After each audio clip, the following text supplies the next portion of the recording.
Hi, everyone. Good evening. It's Michelle Howe from Empath Evolution. I'm here joined with Crystal Lunbeck, and we are... Hi, Crystal. Hi. This is the first time Crystal has come on. This is the first time I've had somebody else come on to speak while I'm doing a teleseminar, so I'm excited. I'm very excited. Crystal and I have known each other for how long now?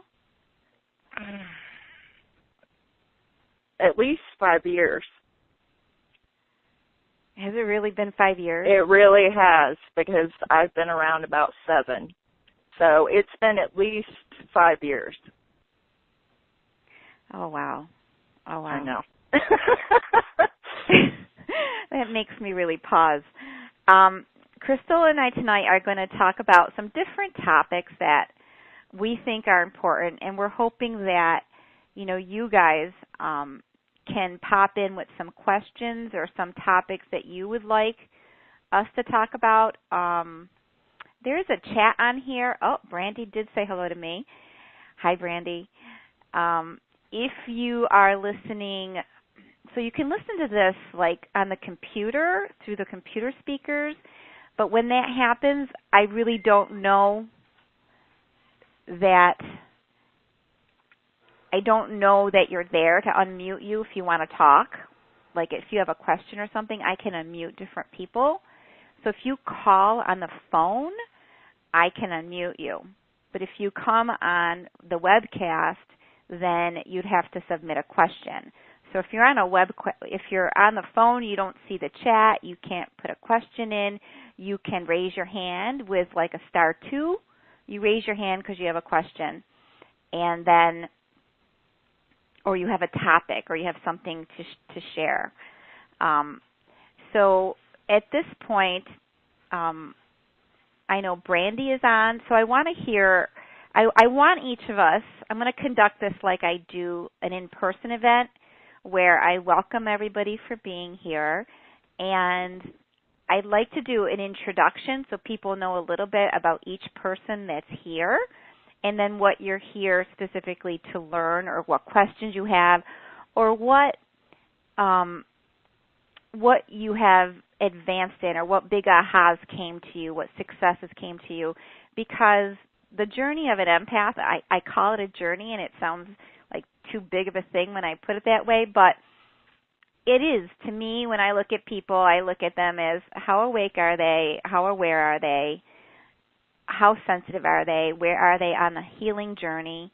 And the sooner we connect with feeling and sensitivity, the sooner we become aware, the sooner we can step into something more pure, like that's more of us, because we're integrating our personalities with our purpose, with our soul. So I look at everything very big. That's how I look at it, because this is what I want. I want us to be empowered to understand more. I don't want us to just behave and act and react and repeat things that we've always done.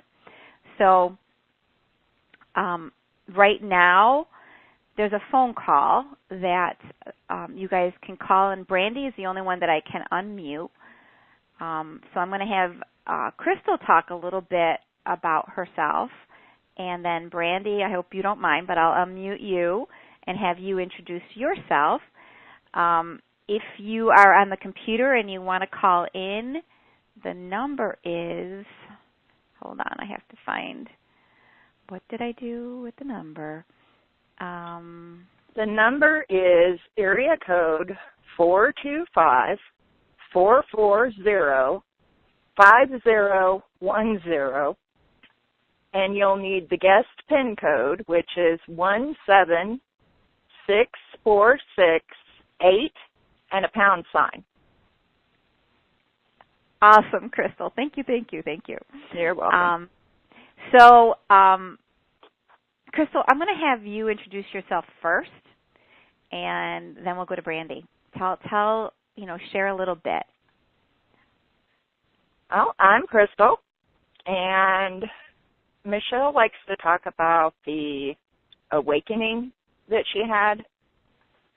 I don't know that mine worked exactly the same way. I think that I've kind of always been aware of the way I felt and different energies. I also interact with spirits and just different senses of things, from the earth to nature. I was a tomboy. My mom loved to put me in lace. I was terrible at it. I hated it. I was usually in the dirt, needed to get cleaned up, hanging out with the dog, playing with cats. But that's where I felt real. It felt very natural. I belonged there. I could sense the world around me, and I knew my place because I knew what everything was based on a sensation. I actually thought everybody was like this.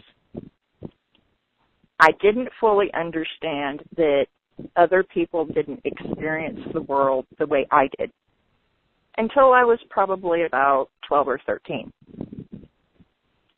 And I had said something to another student. It was a peer at the time, a female. I don't remember what I said, but something just, he feels very sad today, or, I wonder what's going on, and maybe it's this. She just looked at me like I was from another planet. How did you know this? This is all, he didn't say that. You don't know if that's true. And I'm thinking, sure I do. He didn't have to say it. And it dawned on me, at that moment, I had an epiphany. Other people don't know this. They're not like this. They don't experience the world and other people this way.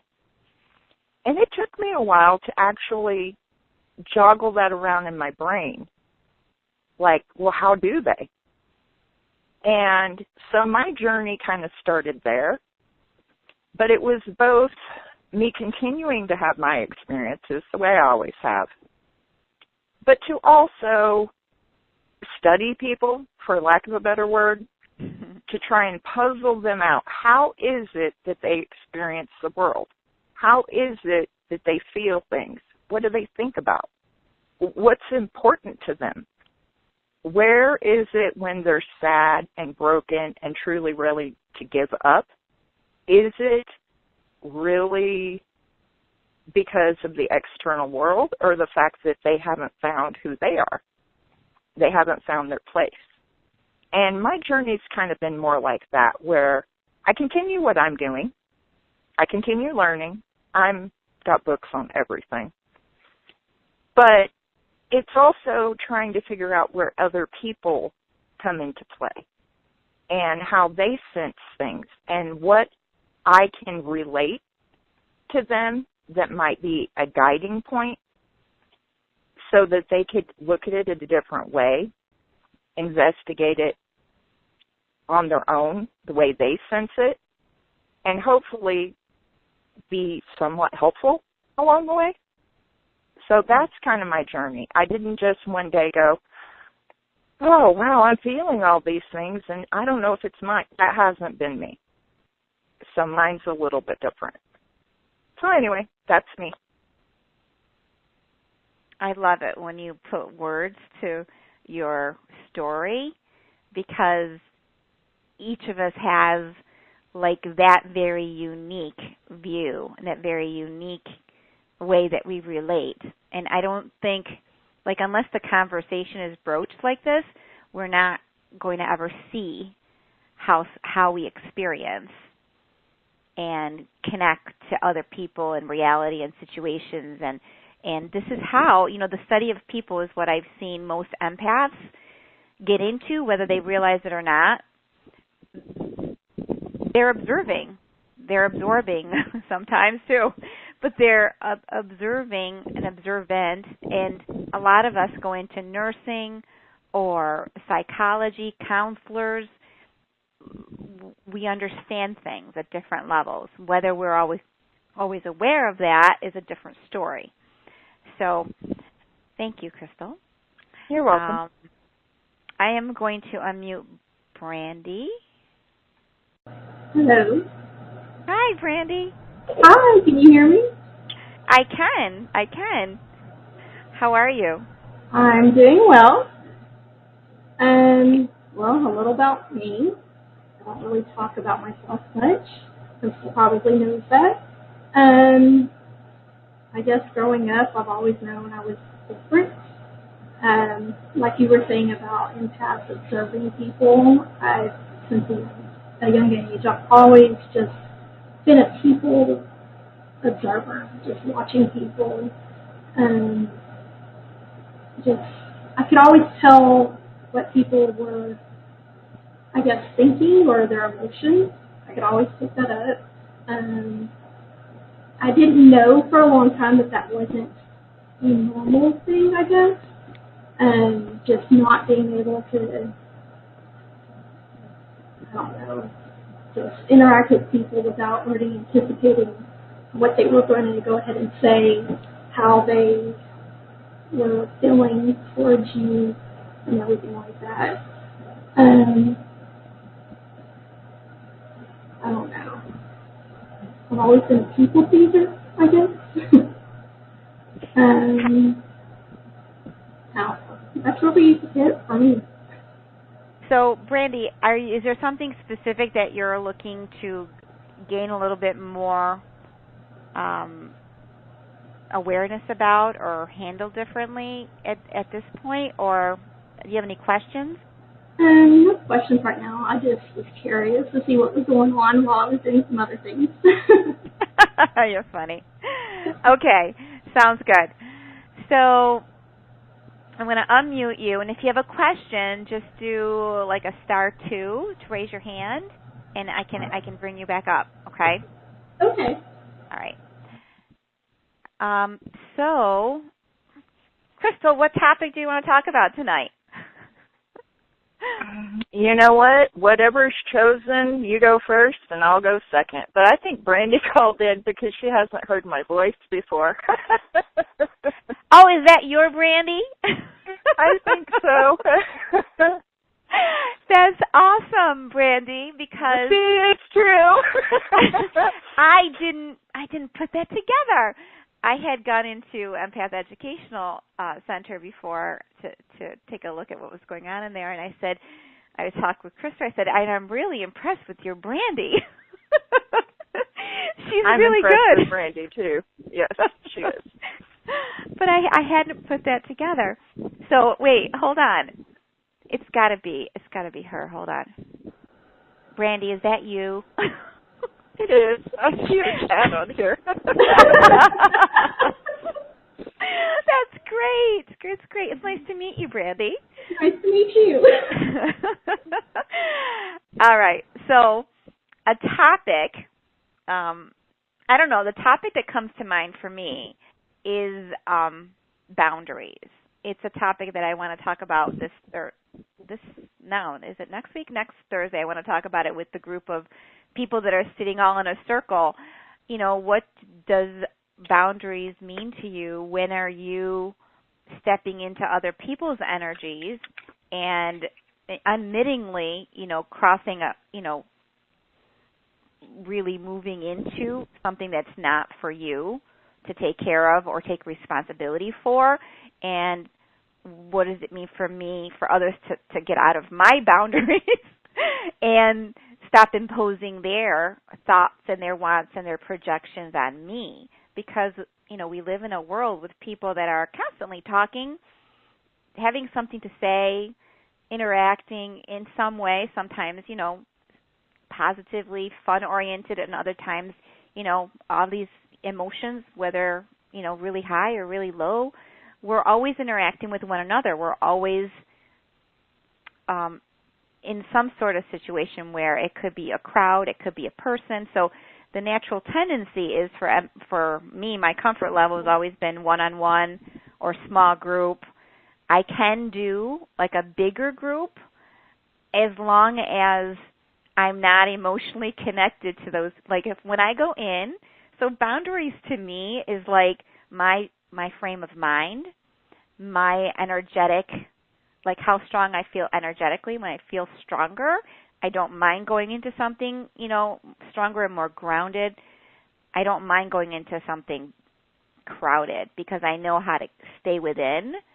But the moment these energetic ties start happening with people and I start knowing more, then for me at least, it becomes, whoa, you know what I mean? I need to recenter. I need to stay where I am. So when I think of boundaries, I think of staying in my own energy and not going too far or too deeply into somebody else, which was a practice that I employed a lot because I've always been intrigued by people. And I still can be. Like, I would go out when my energy was strong enough to handle being out. And then when I was out, I would find the person that needed my help or needed something and that it intrigued me in some way. And then I would have like, it was almost like you're on some sort of drug or pot or some sort of high because I'm making that connection with them. And then I would leave. I'd go home. I'd be fine sometimes, and other times I'd be tired, or it would show up the next day that I was tired. So this is how I operated for for 40 years of my life. I never really knew why there was anxiety, there was mood swings. All I knew was that, I was moody. I was anxious.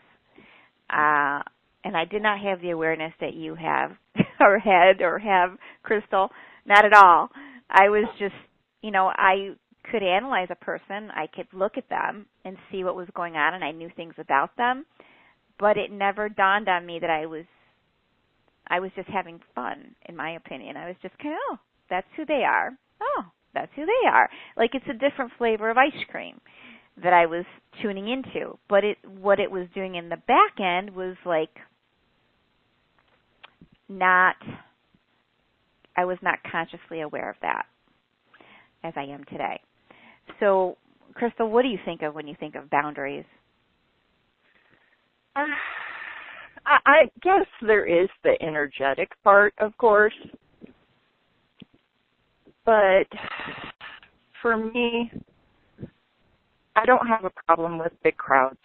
I've been in charge of fundraising, wives groups or family groups with a Navy ship. And the ships that my husband was on usually had about at least 300, 500 sailors, and at least half of those had family. So it could be a pretty big crowd. I've gotten in front of people and talked, done discussions, teaching, info, sharing, whatever you want to call it, that the event needed. It's never bothered me. I kind of get a little bit of a buzz off of it even. Kind of like, not anxiety, but almost like a buzz in your chest, like you're pumped up. Now, if it's true interaction, not just somebody listening to me, I do prefer smaller groups or one-on-one. But I think part of that isn't about me. I think it's about the other people's comfort, because they at least know others are there. There's a trust factor. How much do I share? Will they use this against me? Do I actually want to tell them this? And it might not be about me. It might just be their security and the others there. With boundaries, though, honestly, I don't have issues with boundaries unless I love you. If I love you, sometimes I will let you get away with things that I should not let you get away with, and I'll have to think about it. And I don't just feel it, I have to consider it. And that's one thing that makes me different, is that I can feel people, feel energies, feel things, but I don't usually have a lot of feelings myself.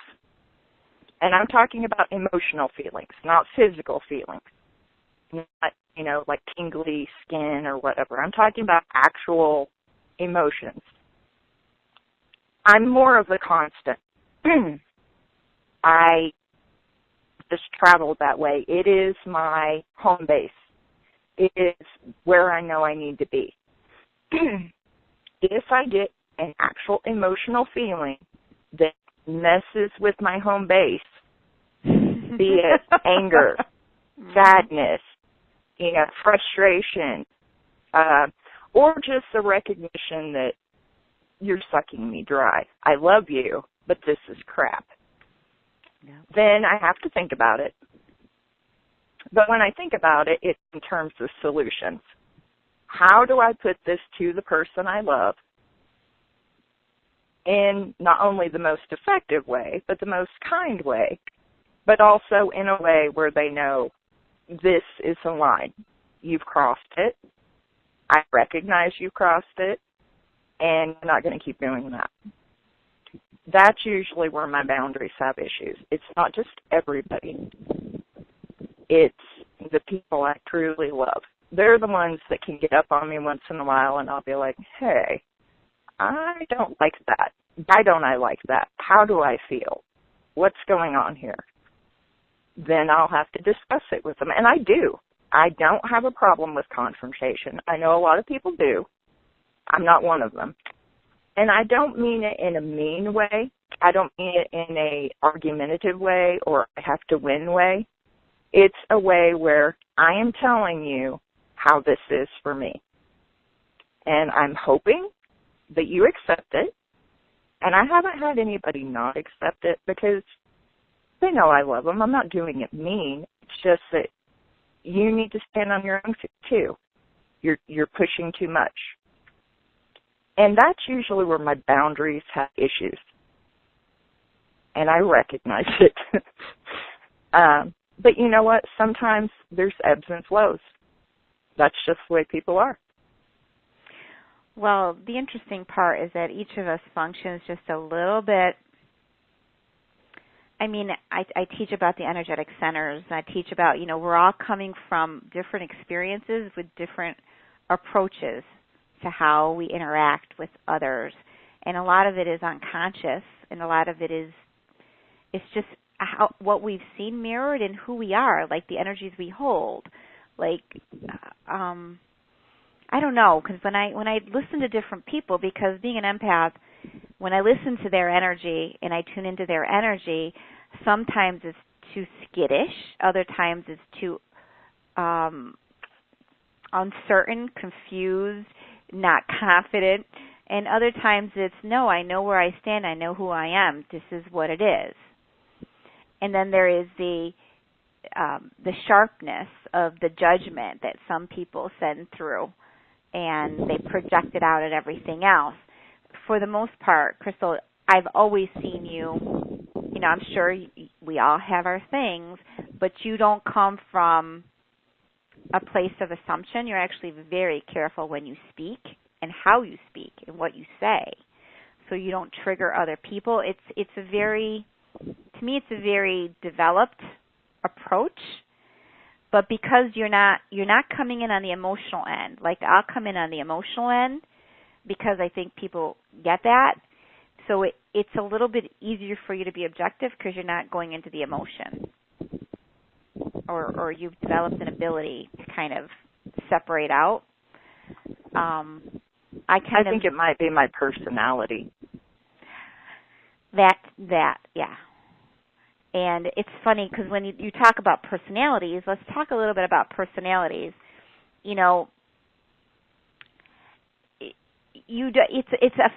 Personality and ego is two different things, because ego is,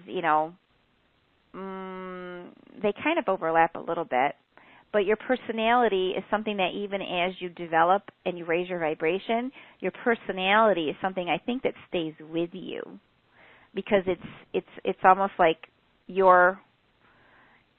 it's got some of the stars are in that too. Do you know what I mean? Your astrology, the way that the things that you value. And I also look at it as archetypes. All these things are intermixed together, and it's how we approach things. It's, what I value. How when I talk to somebody, I ask, how are you? What's going on? That's like the first thing. And my personality also could have a lot of results-oriented. Like I'm trying to describe the personality that I have. In my personality allows me to fulfill a lot of what I have planned in this lifetime, as long as I'm utilizing it in a balanced way. How about that? They're like skills and approaches and ways that we function. Like I'll give you an example. I would say I'm very type A, which is part of my personality, and I'm very quick. I want to see results and to see things happen. That had to be tapered down a lot. It serves me because it serves me, and then again, it needs to be balanced because life does not, you could totally go off kilter and on the roller coaster when you're that driven and that much quickness is happening. So it takes time to adjust, and it takes the realism in the approach.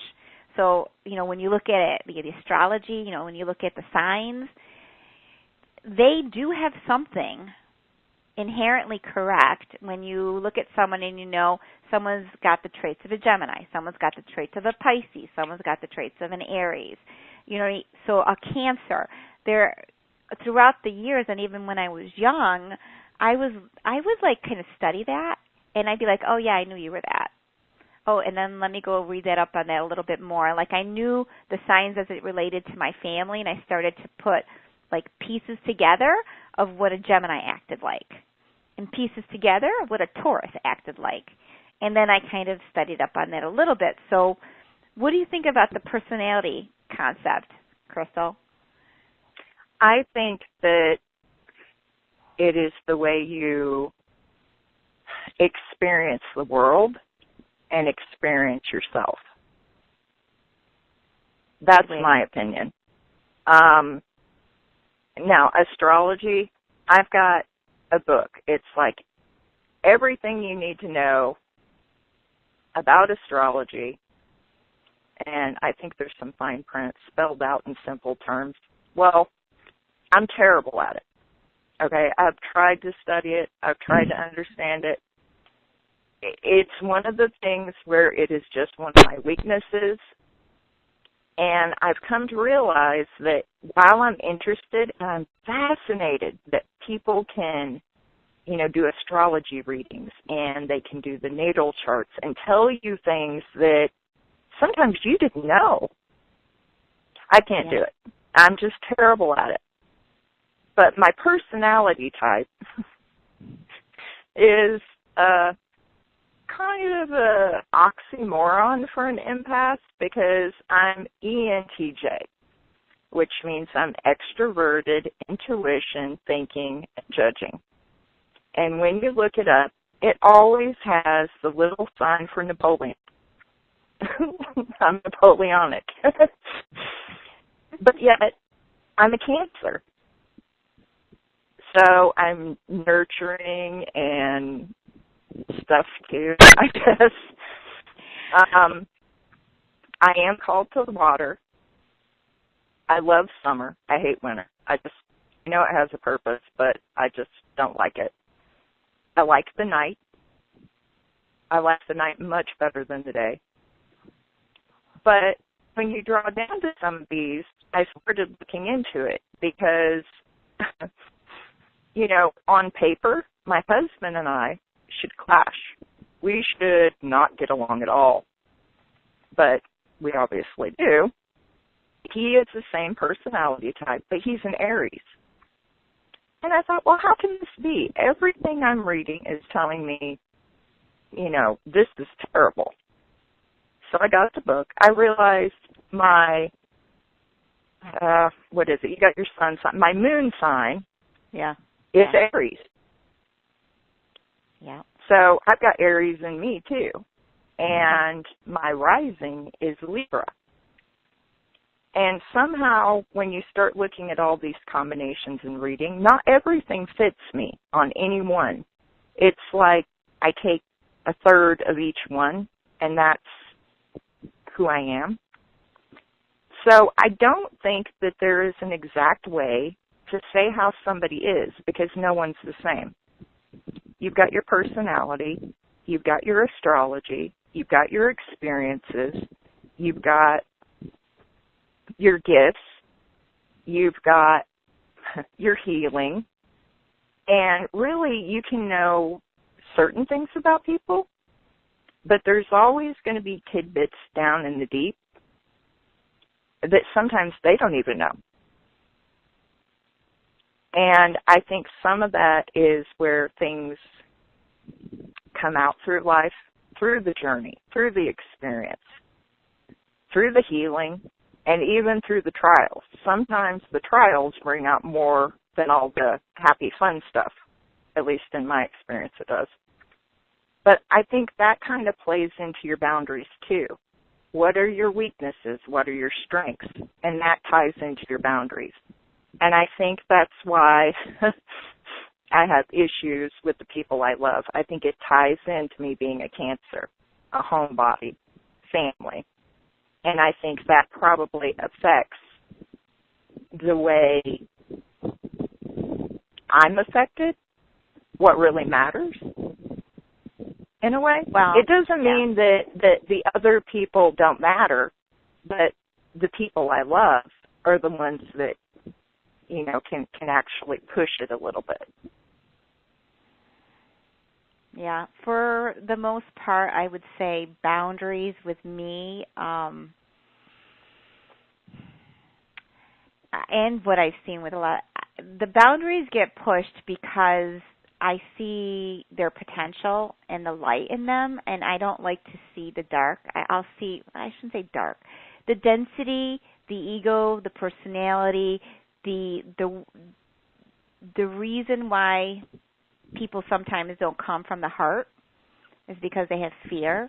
So, and they, unhealed parts of them, they like to point the finger at other people. They like to be the victim. I like to rescue. I like to protect. These have been things that I've had to absolutely bring to the middle, where I look at people as empowered to take care of themselves, and I just share what I need to say, and I boost them. I boost their image of their potential. I show them the light that's already in them for them to move that way. So I don't know. When it comes to all this, Crystal, I really think we're so multifaceted, because what do I have? I have Aries as my regular sign, then I have Aquarius, then I have Cancer, and then I have Pisces. Actually, somebody redid it and put some Capricorn in it. I'm just like, oh, okay. So it's all, but I think when you really, it does define some of my personality for sure, because I can look at the Aries and I'm like, this is what the world sees. This is what I am, but I'm not all of that. There's more to me. And you're right about how much we show other people, because what? I've known you for 5 years now, and I think I keep learning different parts of you, and I think we are learning different parts of ourselves. I think that's true. Yeah. So, and I think the goal is to have us be introspective enough that we can see these parts, and we can integrate a lot of who we are instead of on a conscious level. This is how I'm behaving. This is how I'm feeling, and what does this mean, and how do I clear it or embrace it or change it or whatever it might be, whatever area of your life. So we have two other people on the line here. We know both of them. Well, I know Bobby, and Megan is on. Brandy. Brandy raised her hand. Hold on. I'm coming, Brandy.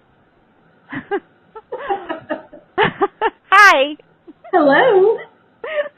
You had a question, my dear, or a comment. Yeah. Well, maybe both. So with boundaries, healthy boundaries, my problem is I either have my boundaries just all my walls are up, I don't let anyone in, or they're completely down and I let them in, and I end up neglecting myself and just let people walk all over me. Can you give me an example of people walking all over you? My family, for example. I just want to take care of them, trying to make sure that everything's running smoothly for them. And in return, I'm neglected and I don't take care of myself. So I'll end up putting my walls up and completely shutting everyone down. I need to find a balance. What does that mean? When you say completely shutting everyone down, what does that mean? What does that look like? I completely just walk away and don't have any interaction with them. I'm very good about just cutting people out of my life. So you get mad. Yes. I get fed up. And then what brings them back down? You kind of cool down a little bit? Eventually, sometimes with some of them, it can take years though. Okay. And so when I do eventually try to let them back in, it's where do I have healthy boundaries where I let them know that it's not going to go back to the way it used to be. So the conversation, yes. So the conversation here, and I want to have Crystal talk a little bit first, is going to be, what does healthy boundaries actually look like for you? Yes. And you have to kind of look at where am I allowing this to go off kilter with them? How can I balance my sense of, what I've seen is a lot of empaths, we just feel responsible for everybody and everything, and we can go in there and help them feel, like we feel their pain, so we want to go in there to fix it, so we're not so uncomfortable. Absolutely. And here it goes. But what we don't realize, sorry, Crystal, I will have you talk in a second, but what we don't realize is that they need that peace to find their own way. They're just as powerful a being as you and I are, and when we take something on, first of all, it's not even our stuff for us to transmute. We're going to feel it. It's going to just kind of, maybe we'll find a way to release it, but they need their stuff. Their stuff needs to go back to them, or we send it down to the earth, whichever way, but they're going to have to relive and re-experience that in order to move past it. So I guess my point is, boundaries for me is about knowing that they're separate from me. This is their experience. This is their truth. Some of this is their responsibility. What's my responsibility? What's my true responsibility as their mom or their sister or their brother? Where does it stop? Where am I helping?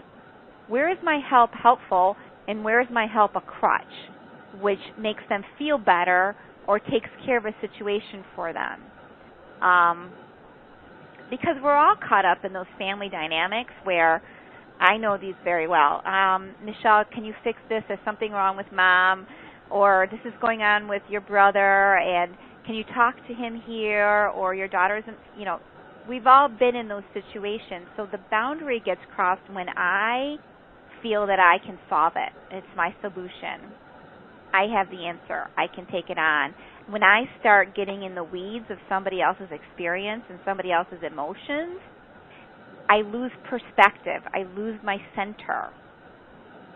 So once I fortify, and once I know where I'm at and what is my true responsibility, and when I see a situation that maybe, might have triggered me, like somebody hurting my child or my child being very upset, yes, that's happened several times, and it's totally thrown me for a loop.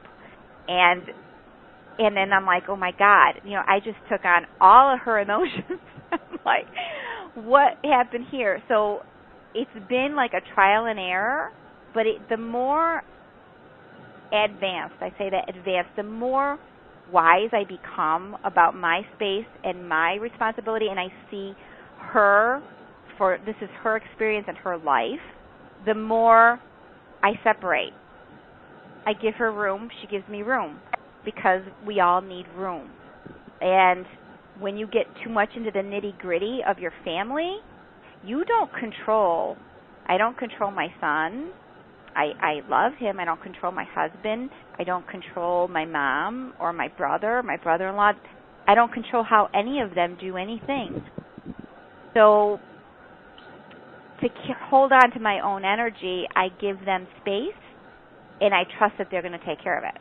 So it's almost like, nope, this is off my plate. There it goes. It's on their plate. Let them take care of it. If they need help, come ask me a question. I'll give you my answer. But I don't want to fix it for you. That's what I would say. Crystal, do you have any thoughts on this? Well, I guess I a little bit differently. My biggest thing is I don't tie expectations to people. I will, if they ask for suggestions, guidance, I'll give it to them, brainstorming. And some of this is just real world things like, you know, how can I go about this better? How can I, it's not all emotion based. But I'm 8 years older than my sister. And from the time she was born, in some ways, I was responsible for her. And there's different reasons why this manifested. I'm not going to get into it. It's a long story. But even when I was like 12, 13, she was on my shoulders. She wasn't on my dad's. She wasn't with my mom. It was almost like she was my responsibility. And when she became a teenager, she rebelled big time. And she moved in, basically my parents sent her to me from Colorado to Florida to give her a fresh start. Except she wasn't ready for a fresh start. She wanted to finish what she thought she needed to finish back in Colorado. And I did what I could. I told her what I could. Finally, we had an argument. I thought that she left to go on the walk. And keep in mind, at the time, she had maybe a 4-month-old baby boy. She was gone. We're not talking she went on a walk and came back. She didn't go on a walk to cool off. She was just gone. And I called the police, did a missing person report, called my parents. A couple of weeks later, they found out that she was on a bus coming back to Colorado. At that point, I made a choice. I knew what she felt she had to do, even though I knew it wasn't the wisest choice. I knew what she had to do. I also knew how it was going to turn out. I made a boundary where I wasn't talking to her. There was no communication. And it seems really mean, but I wasn't doing it to be spiteful. I wasn't doing it to be mean. I wasn't doing it to punish her. I was doing it to protect me. I could see the train wreck coming, and me watching it and hearing it unfold week by week, year by year, was going to be too painful for me. And I needed to take care of me, and I had 3 sons that were little at the time. And my mom would try to, well, your sister said hi, you know, this is going, Mom, I told you, this isn't, it's off limits. She kept trying to bring me in because she needed help too. And this went on from 99 to 2006, 2007. And then we started talking again. That event was over. So sometimes you just have to let people do what they do. There was nothing I could have done. I knew that then, and I know it now. But for me, it was best to just have that tie, have that break. That was a pretty extreme form of a boundary, even for me. But it seems like when you tie what you believe should happen to it, a potential, a choice, that's where you're going to end up in trouble. When you have an expectation, that's when you can have problems. But I do think that when you have an issue with somebody, after your break, when you're ready to talk to them or whatever again, I do think that it is best to sit down and talk to them for real and be like, look, this is what happened, and I'm not going to have it anymore because of this, this, and this. Sometimes people don't realize the way we are behaving, what we mean. Sometimes you need to actually put it into words so there is no misunderstanding, so they know exactly where you stand. And then it's totally up to them. They can either do what you said or not. They understand where they stand and what the consequences are. Well, and the thing is, it's not always a given that, you have family members, and they're going to behave the way that they want to behave, and they're not technically your responsibility or my responsibility or our responsibility, but they're in our little space, and they're taking up attention, or their behavior is somehow impacting you because you can see what's happening, the dynamics around you. So the question becomes, can you step back, not to absorb it? Can you step back and either look at it as protecting yourself or just honoring yourself, honoring your space, honoring your life? How much havoc does an individual, and there's a lot of really out there individuals that can come in, and where is that boundary? What does need to happen? And are you ready to put the axe down? If it's really important, you will set that boundary. Because the issue being, too, though, just because you step back doesn't mean it's going to work. Because sometimes they'll keep pushing. They won't come directly at you. They'll go to this person over here. And then that person comes to you. And they'll do something to this person over here. And then that comes to you. So now you're dealing with all these people. You know what I mean? It's not just one. That's why I say I think that sometimes it's best to sit down and just tell them, look, this is what's going on, and it's affected this and this and this, and we've got to make a change. What I have found is this: before I knew anything about empath stuff, before I knew any of this, I would always have friends. I had lots of friends. I could make friends very easily. But then it was like they were always a little quirky, and they always, it's almost like always was me reaching out, me continuing the relationship, me getting, concerned about them, me. And they were just like, always me extending my way out there. I'm like, okay, so people say you teach people how to treat you. I'm like, well, I could have a conversation with them about how to treat me.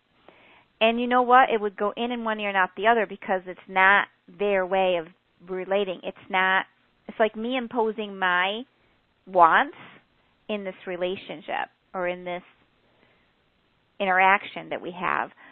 And what I decided along the way, which was the best, I'm like, I cannot change who they are.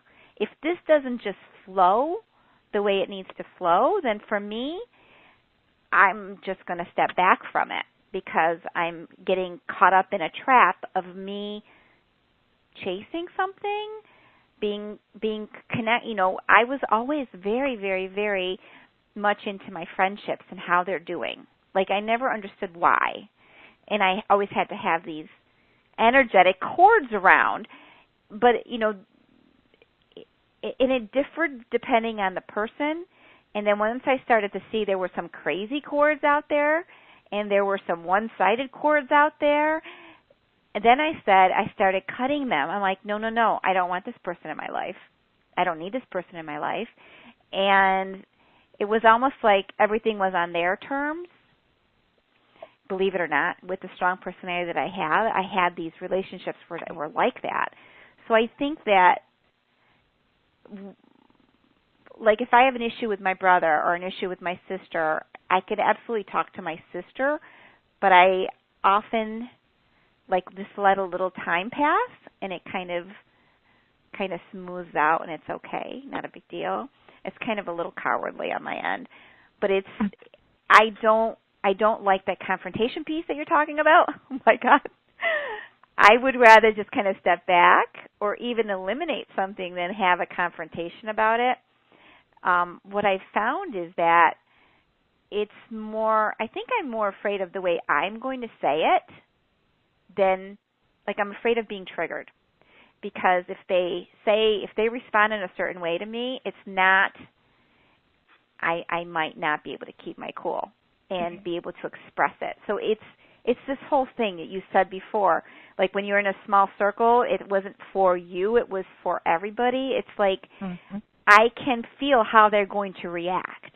I'm like, and that's not going to feel very comfortable for me. So it's like this boundary is there, but yet I don't like enforcing it. I'd rather step back from it than try to enforce it. I actually prefer the person that's balanced. So in my, like, marriage and in my friends, I like the person that I don't have to worry about their emotions because they're balanced. They can remain balanced. They're not, so I look at it almost as a certain type of a person. And certain other people, I don't want anything really, not that I don't want anything to do with them, but it's not a close friendship. It can't ever really go further because you're easily triggered. And I'm going to do something that's, so I found my friendships really changing along the way. And I like that freedom because I go into someone's life for a certain period of time. We have this close thing. It works. And then there's a freedom there for each of us to expand out and do something else.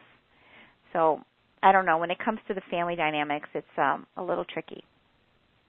It's very tricky, actually. And and if you have any karmic connection with somebody, like when with my sister at one point, they're like, how do you get along with your sister? I'm like, I get along fine with my sister. She's at a place where her and I together do well. Another sister might not have worked as well. You know what I mean? Because they come with their stuff.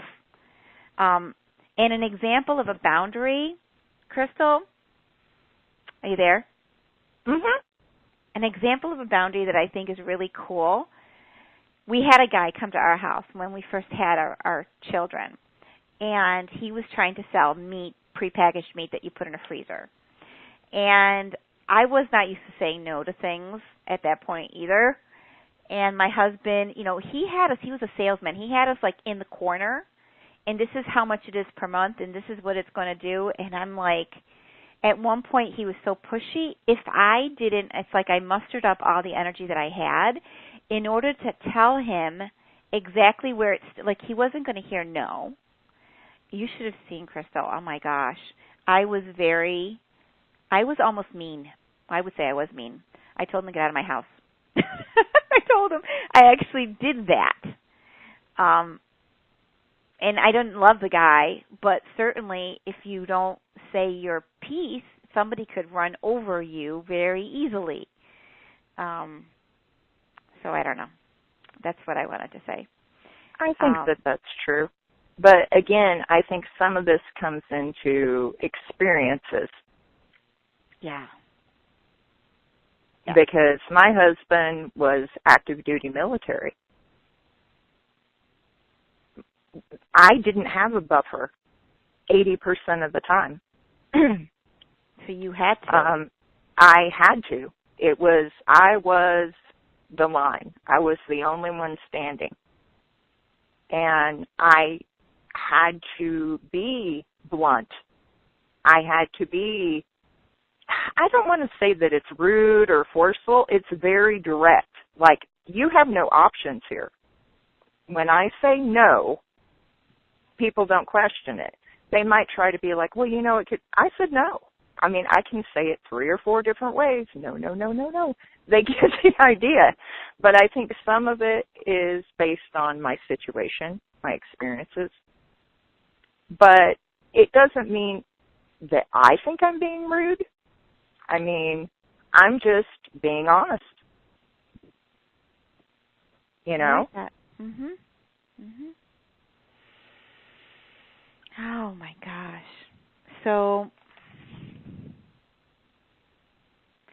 I just see it as such a journey. I still don't always enforce my boundaries the way they need to be.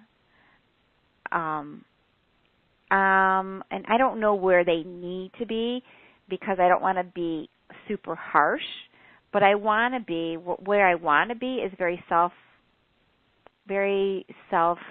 what's the word, assertive? Very like certain, very certain of where I'm going. This is the boundary. This is where you fit into that boundary. So I almost think that if we took these boundaries and said, let's look at what a boundary actually looks like. Where do you need a boundary? Where is your boundary? Did you have a different boundary with people you work with than with people that you don't know, than with family? Like, I almost think there is a difference between how we interact and what we allow to happen depending on who somebody is. I agree with that. I agree. But you have to realize, too, that, you know, if it's just somebody on the street and they get in your space or they're mean, rude, abrasive, how much feeling does that give you? I mean, you might feel it, you know, the physical feeling. I know what you've got. You're directing it at me. Thank you so much. Right. But do you really, like, break down and cry? I don't. No. Usually I'm like, you know, I sometimes they make me mad. And I do swear probably more than I should. But, you know, I'll think about it and be like, you know what? After I cool down, obviously. You know what? That person's having a bad day. I hope all their days aren't this way. Because if they are, they're not going to have anybody around them. And usually I'm just like, I hope it gets better for you. Now, if it's a coworker or something like that where you know them more, or there's a certain trust or sharing,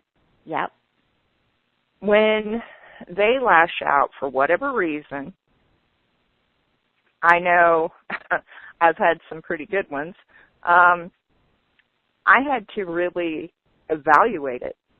There are some things I still evaluate, but I've found a lot of it can be,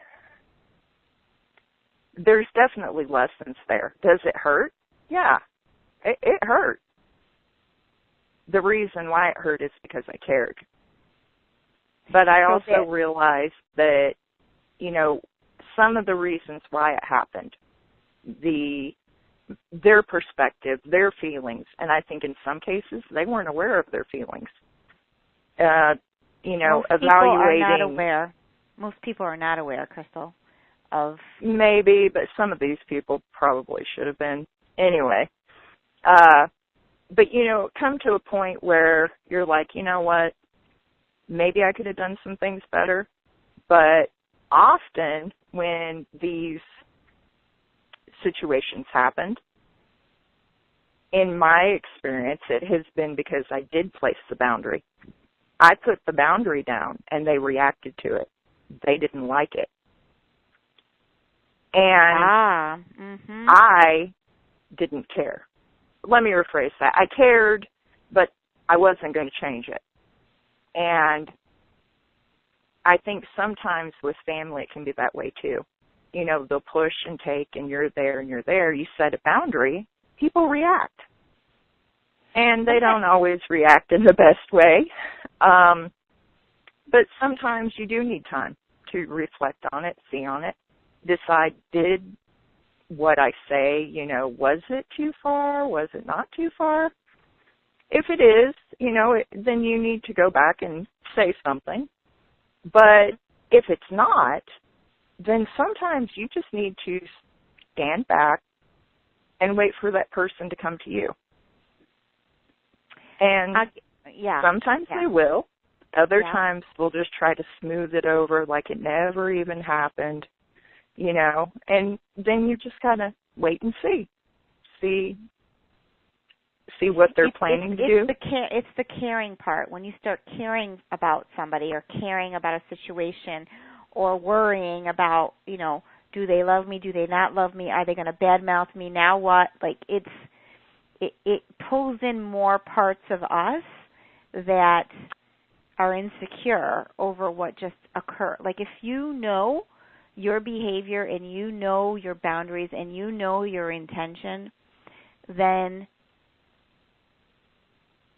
if you're more healed, meaning more confident in who and what you are, you can let a lot more of these things go with characters that are out there. These are all situations that are arising because people have dramas that they're playing out.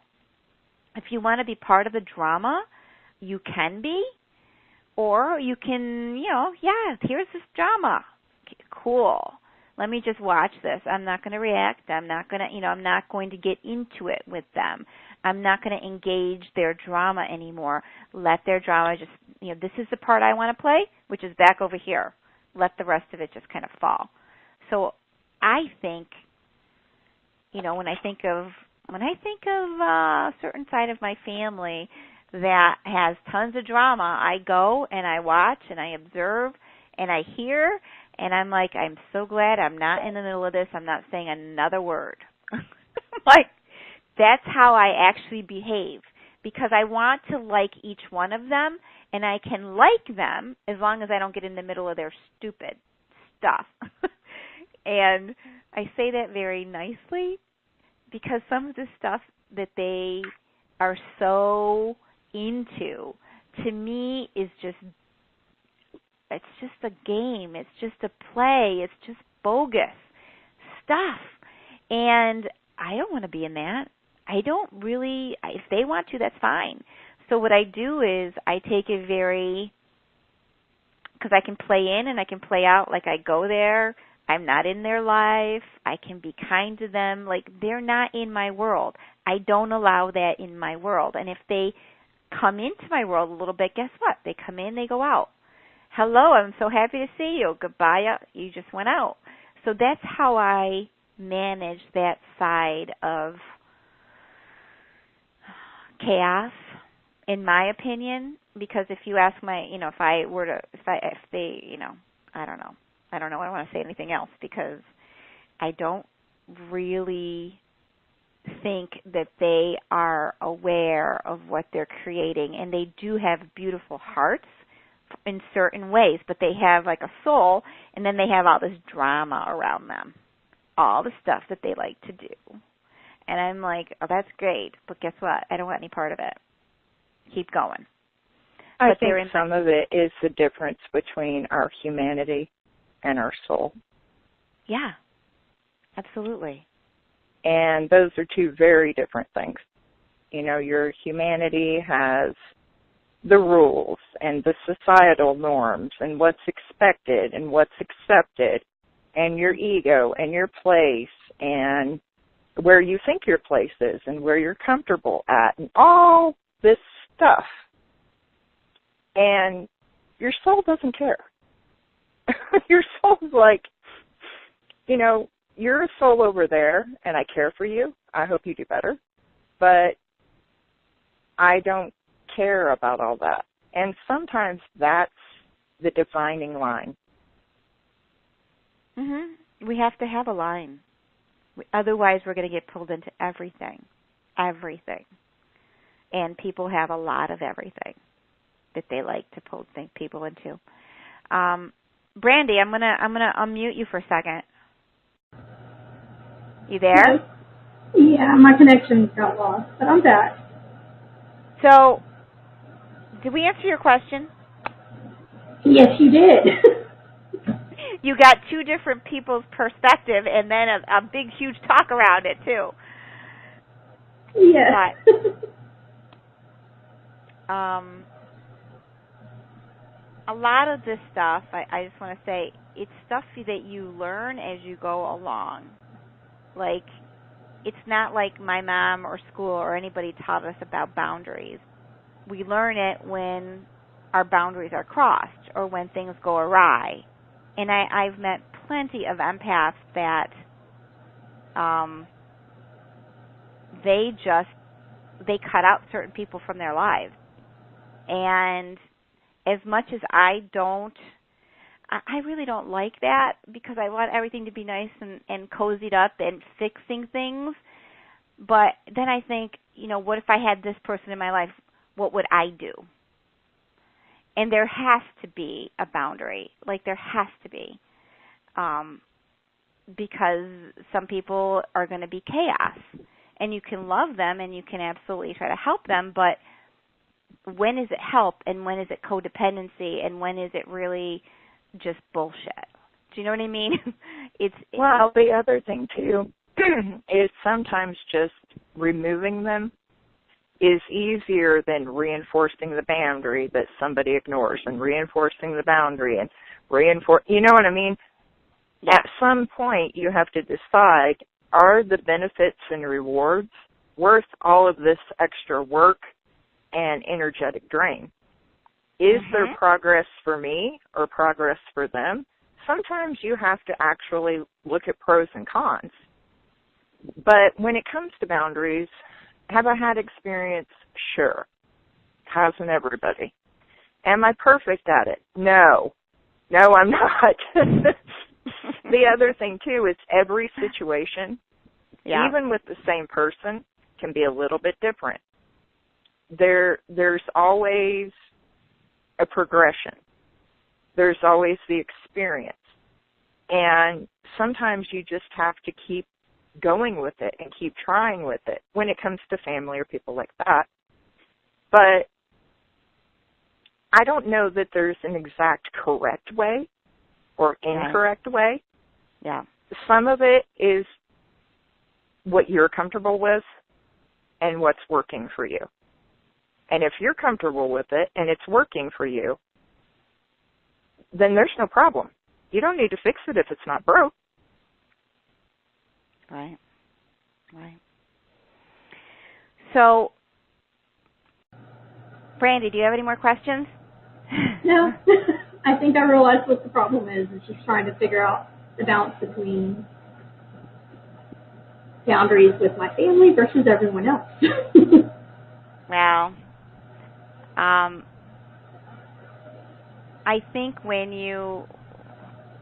I firmly believe, and I'm going to mute you so it records a little bit clearer, but I firmly believe that when I don't feed something, it clears itself up. Do you know, I don't, like, how do I say this? Yes, we have to address things and we have to set those boundaries, but I think certain things fall away without us having to do anything about it. When it's not working, it's not working. Like, I just stopped doing certain things. I stopped expecting certain things, and guess what? There's that boundary. I am no longer tied. I'm no longer upset. I'm no longer anything because I just let it go. And I it's almost like it's that freedom to, because you're going to get hurt. Certain people are going to keep on being certain ways. So instead of, do I let them in? Do I not let them in? I just accept them for who they are. I almost expect certain behaviors from certain people. And that way I'm not disappointed. They're never crossing any line because I never let them do anything to begin with. Like, they're just acting like themselves.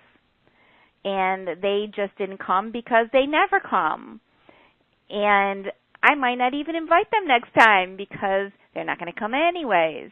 Or they're going to disappoint in some way or another. So to protect myself or to protect the kids or to protect whatever, my energy, you can say, I I just kind of let certain things, I redirect my energy to other things that are more productive uses of my time.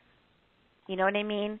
And even I have a mother, like everybody else, and does she say things sometimes that she could say differently or say better? Or, yeah, there are times where I will tell her, Mom, I really don't appreciate you saying that or doing that. But I say it in a very nice way. And my mother is my mother. I don't know what another mother might be confrontational. My mother is trying to please. And she understands, and she's not going to.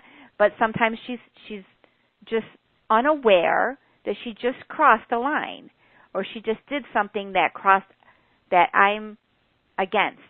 You know what I mean? So when that happens, I have to kind of pause and see where she's coming from and know who she is, and then wait till I'm calm enough to say it in a way that doesn't trigger her.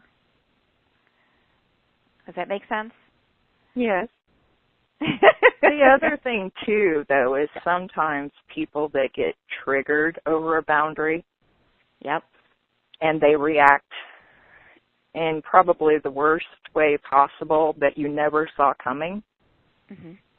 Sometimes when you sit back and you sit with it and investigate it and start pondering what they had going on or have going on, you realize that they were cutting a cord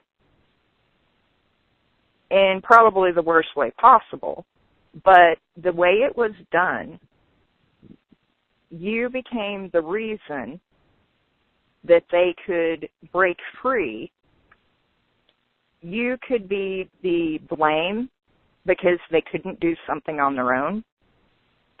They needed to be free of a situation to progress on their path, to follow through with other things they needed to do, real world things. And you were actually a cord to them. And they needed to cut it, but they didn't know how.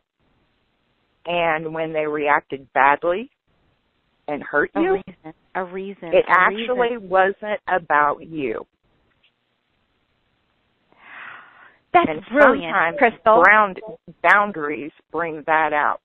Sometimes they react badly because they need to be free of you to progress in their path. And it seems very personal and hurtful at the time, but I've come to realize sometimes we're the cord.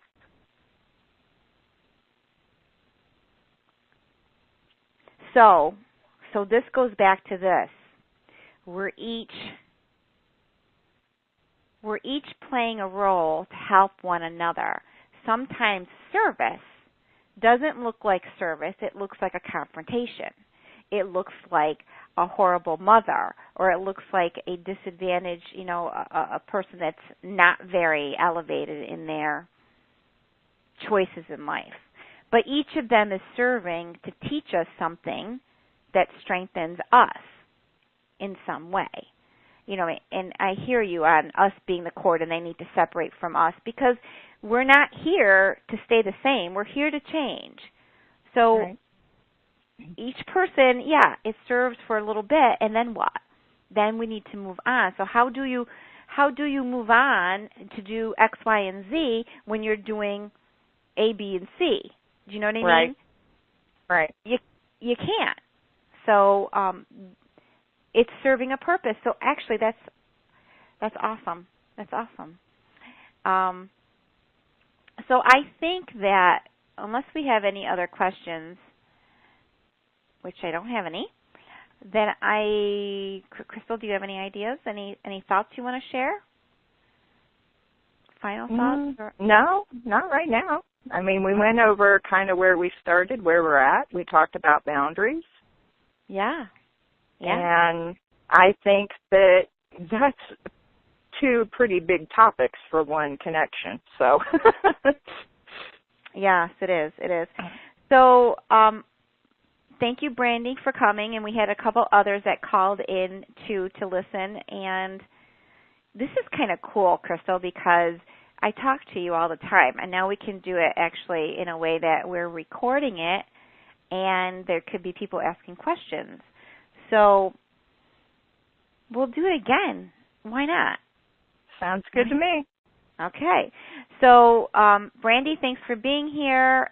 Thank you, everyone who is listening. If you have any questions or you want to know more about these topics, you can go to the Empath Educational Center or to Empath Evolution. I have a page, and I have Awakening. What is it? Awakening? No, Emotional Empowerment for Awakening Empaths, or Emotional Empowerment from Empath Evolution. So there are 2 great groups and programs and consultations or whatnot. So thank you for being here, everybody. Have a great night.